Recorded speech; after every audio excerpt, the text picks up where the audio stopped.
In this video, we're going to introduce the JackBord BASIC top and get to learn a little about it and how it works. Visit jb.works and enter the TMT code shown below at the search prompt for more information.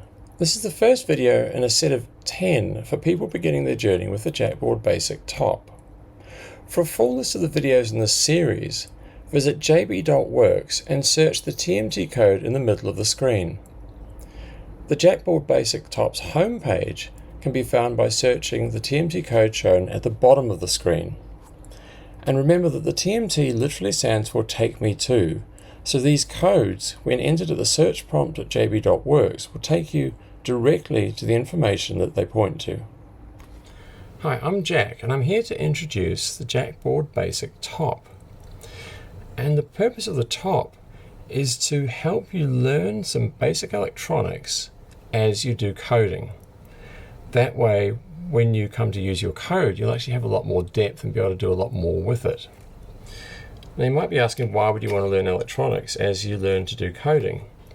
Well, the thing you need to keep in mind is that no matter how simple your program is or what it does, it has to run on some form of electronics, like this. This is a Raspberry Pi 4, this is the CPU.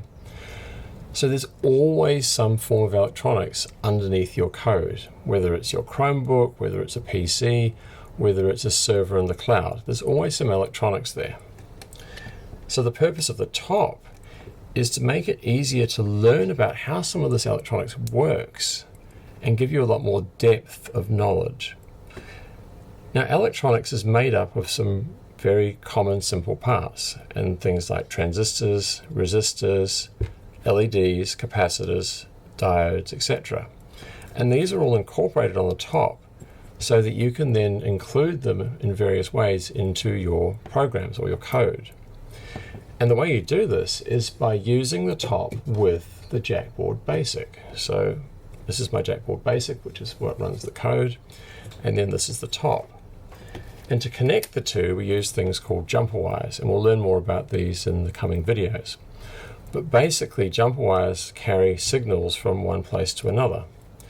So by using the JackBord BASIC top with the JackBord BASIC, you can get a much greater depth and do way more with your code than you'd be able to if you were just using the JackBord BASIC or, for example, the screen. In the next video, we're going to learn a little about the things that make up electronics. To jump to the next video, visit jb.works and search the TMT code shown at the bottom of the screen. For more information and to get help, visit jb.works.